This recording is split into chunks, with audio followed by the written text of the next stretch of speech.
அண்மை செய்தியை பார்த்துக் கொண்டிருக்கிறோம். கொசஸ்தலை ஆற்றுப்படுகையில் சட்டவிரோதமாக மணல் சவுடு மண் அள்ளுவதை தடுக்க நடவடிக்கை எடுக்க வேண்டும் என உயர்நீதிமன்றம் உத்தரவு பிறப்பித்திருக்கிறது. அது தொடர்பான அண்மை செய்தியை பார்த்துக் கொண்டிருக்கிறோம். கூடுதல் விவரங்களுக்காக இணைகிறார் செய்தியாளர் மதியழகன். வணக்கம். தற்பொழுது உயர்நீதிமன்றம் என்ன உத்தரவை பிறப்பித்திருக்கிறார்கள்? உத்தரவில் கூறப்பட்டிருப்பது என்ன?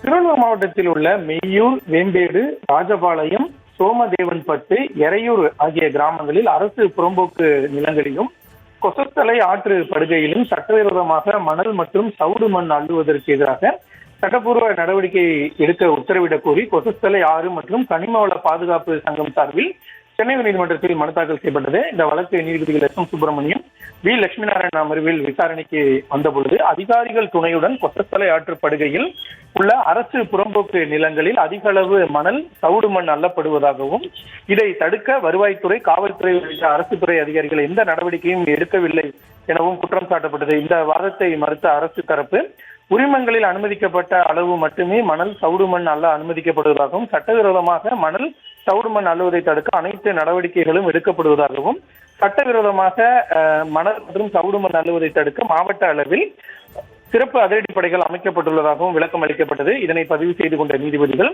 திருவள்ளூர் மாவட்ட கிராமங்களில் அனுமதிக்கப்பட்ட அளவுக்கு அதிகமாக சட்டவிரோதமாக மணல் மற்றும் சவுடு மண் அள்ளுவதை தடுக்க உடனடியாக நடவடிக்கை எடுக்க வேண்டும் என திருவள்ளூர் மாவட்ட ஆட்சியர் மற்றும் அரசு அதிகாரிகளுக்கு உத்தரவிட்டனர்.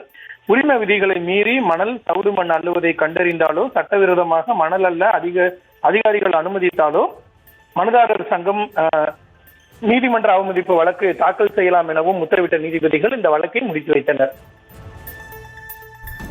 விவரங்களுக்கு நன்றி மதியழகன்.